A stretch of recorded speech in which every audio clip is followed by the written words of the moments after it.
Hi, welcome to Watcher DM. I'm Gabriel. Today I am going to do a bit of a box review, kind of flip through review of The Goblings by Slow Quest, Bodhi H. I remember picking this up way back in the day when it first came out, which is a long time ago now.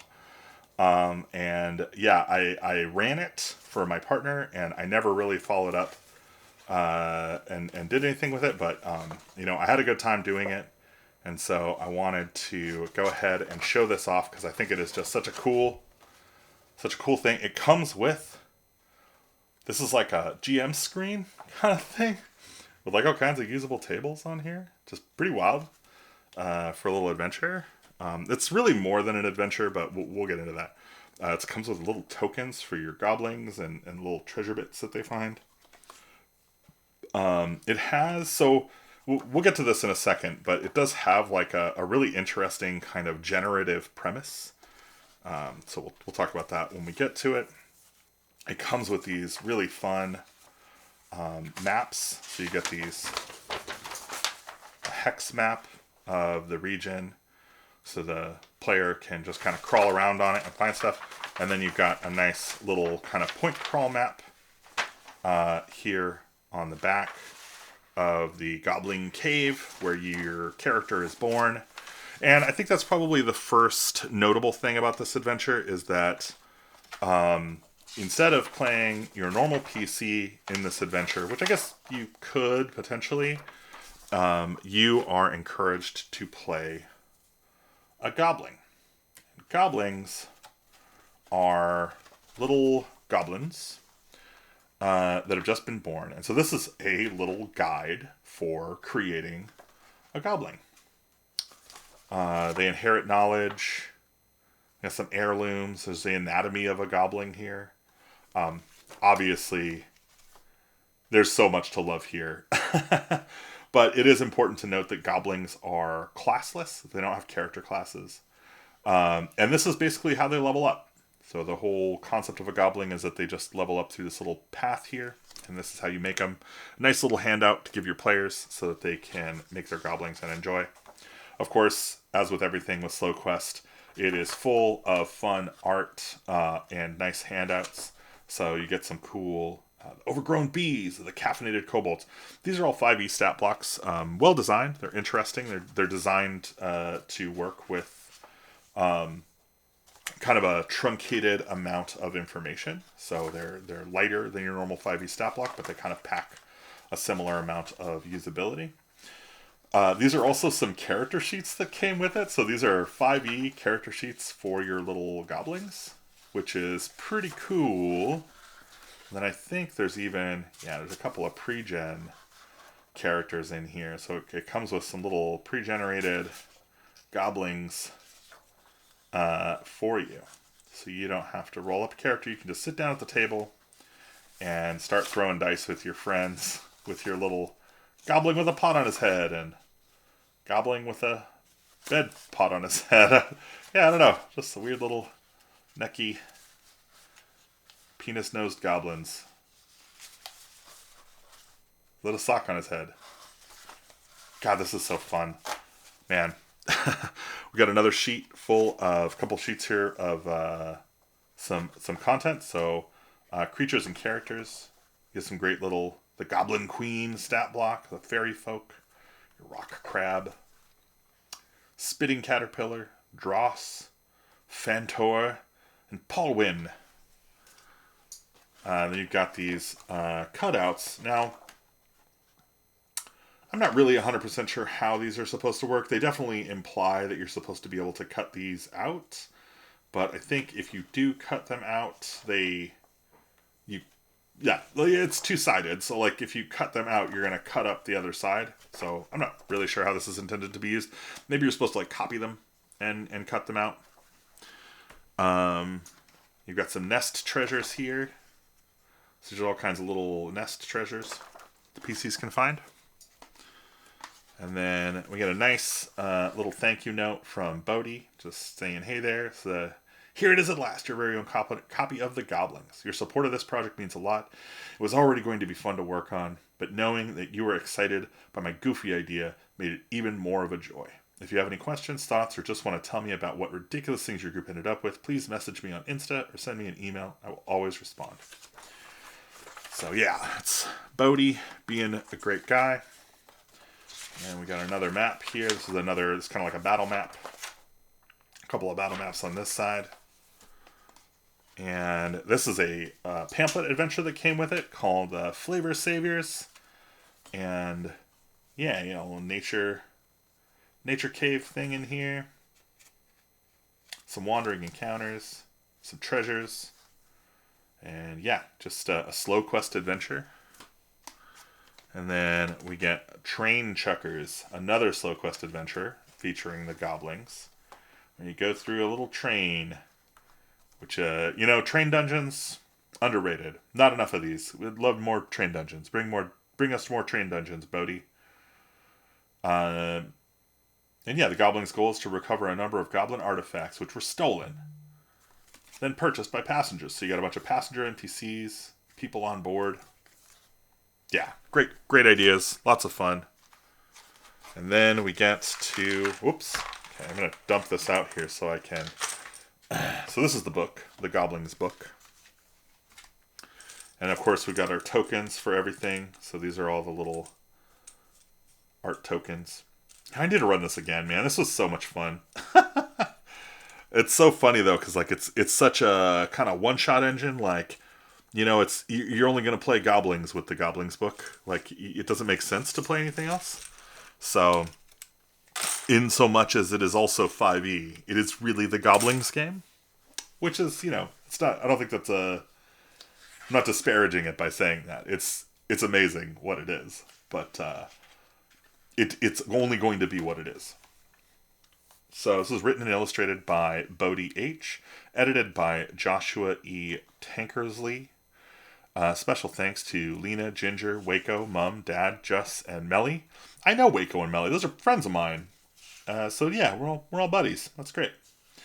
You know what? Actually, before I dive into this, I should say, if you like these videos, I hope you'll hit the like button. If you want to see more of them, you should subscribe. And if you want to be notified when they come out, you should hit the bell icon.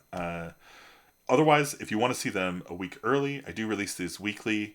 And if you go over to my Patreon at patreon.com/watcherdm, you can join any paid tier. We'll get you early access to these videos and lots of other content. All right, let's continue. So, the contents of the book tells you about how the adventure works and how to prepare. So you do want to read everything in this book kind of first, and then it mentions that you need to generate the Queen's Taste. And so when I set this card aside earlier, that's what this is. So you roll 4 times in each column. So you roll basically 4d10, and you kind of check off some boxes. And those are the things that, I think with the first 2 results, you get some check boxes, and with the second 2 results, you get some X's. So those are likes and dislikes. And then when you see in the text color, shape, or property, it's gonna it's basically saying like that's to do with these here. So when a clue is found, let's see, roll from the Queen's Taste table to determine a word or put there in its place. So you basically roll these when you encounter something in the adventure that has a space for it, and then when you get clues, you roll a d20. On a 1 through 7, you reveal something about the queen is neutral about. So it's kind of like the game Clue in a way. Like you get a yes, a negative, like a positive, a negative, or a middle. And so yeah, it's pretty cool. I really like the idea. You get your adventure outline, which is birth, gather, and gift. And we basically get a reproduction of this here. Now you can see I just straight up wrote in my book because I'm a dumb. But I'm going to clean those up and continue on. But this is effectively the same text, just with some more art. Chapter 1, Birth, Freshly Grown. So this is kind of timed. It does say like, oh, they've only got 30 minutes. Then I'm checking you out. So you are intended to kind of set this up and get going within 30 minutes. The PCs can explore the nest. The timer is optional, but I think it's a good idea to kind of keep things moving. So they can explore the nest, meet some people, find some stuff, but then they're going to get shoved out into the world to find stuff. So it explores what's in the nest for this 30-minute kind of exploration session. And of course, if you end up in the royal chamber, you can meet the queen and all of her guys, the moisteners, which, congratulations, Bodhi, for making me uncomfortable in a cartoon. You get the dungeon here, which is a crazy little chamber. I like the iconography. He's got such great visual style, Bodhi, and such a strong visual communicator. It's always fun using his stuff. And then leaving the nest, so everybody gets punted out into the outside world, and it becomes a hex crawl. And so they move around the hex crawl and try to find stuff. You roll on these encounter tables. I think, yeah, so it's a 5 or 6. So you're basically 2 and 6 or 33% chance of hitting an encounter. And so you're going to get these little encounters here, which are all super fun. Strange bug. On a log, a color, shape, bug is crawling slowly. So you would roll on this card and maybe get like a blue, smooth bug is crawling on this log. And so that can be a way for the party to find little bits that they want to know or that they want for the queen. And yeah, and then you've got the clearings, the gobrock. So these are like different. So in the clearings are technically any of the little one locations, I think. Let me see here. Yeah, so 1, 1, 1, 1. Those are all clearings. There's another 1, 1. And so you can just roll for a random clearing. So when they enter clearing hexes, you can get kind of a random content. It's a little trickier to keep track of than, because like if you want them to be able to return to a place, but by and large that didn't come up for me. I doubt it would come up for you. The tree fort is a fun little place. The flower glade. Look at these fat bees. The willow, the swamp, the island, a tropical cave. So you kind of get like a little dungeon inside of the hex. You get the kind of another location. This is a really good example of Bodhi's like just ability to kind of densely pack a bunch of information into a small area. The training field has a little race running, barrel smashing, and blind obstacle course challenge in them. There's a lot going on here. It's a lot of fun. The caw paw nest is whatever this thing is. It's kind of terrifying. Rocky Beach, I think you get some crabs over here. The giant log. And then you go to chapter 3. So you return to the nest with all the little things you've found and all the information you've gotten, all the growth you've made in your journey out in the world. And now it is time to put together the gift. So just like earlier, you can set a real world timer for 30 minutes to boost the tension of this section. So you give them 30 minutes to kind of staple together a terrible idea and make a gift for the queen. And then the gift is offered up to the queen, and then it is judged. And once it is judged, you will get rewards and punishments. And so you get a different number of rewards and punishments. And I think you can roll on here. I think that works. I might even just go, for the rewards. Like if they get the 1 punishment, 2 rewards, kind of go like with the lowest one. And then on the next one, go with the next reward. And then on the next one, go with these 2 rewards. And on the third one, you go with the last 3 rewards. Something like that. Just so you're kind of not, rolling multiple times and kind of getting random stuff. Or maybe pick out an order, whatever you think is the best. And punishments, I'd say the same thing. If it's 2 punishments, maybe you get the worst 2 punishments.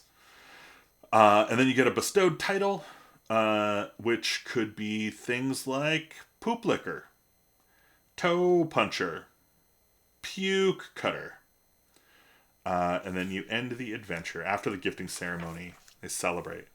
Again, you find your nest treasures. These are nice little icons and imagery of your nest treasures. And you've got a whole appendix here of creatures and characters with their punchy small stat blocks. And you get a bunch of little additional characters. These are just fun little guys with little descriptions of who they are. So Yopple is very curious, likes to poke things with a stick. Pip stares silently, making strange slurping noises. Jerp offers very bad advice, then demands payment. Lord Martin, extremely bored, looking for strangers to annoy. Ilanda, infectiously happy, delighted to meet everyone. Great stuff. This is the character sheet. We got our license information. This is back in the days of the old school OGL. And we end the book with a cute little forest illustration. A slimy, silly, and creative adventure where the heroes are newborn goblins on their first quest. Designed for use with 5e. That is my flip-through review of the Goblings. So much fun, packed into such a small package. It's kind of hard to believe what Bodhi was able to accomplish here. So, hats off for one of my favorite creations. It sits proudly on my shelf along with my other stuff. I have to run more of it. I will do so, and I will let you know how that goes. Thanks again for watching. Thanks for hanging out. I hope you'll pick up Goblings or just follow SloQuest over on the internet where he continues to create amazing stuff every day. Thanks for playing. I'll see you in the next one.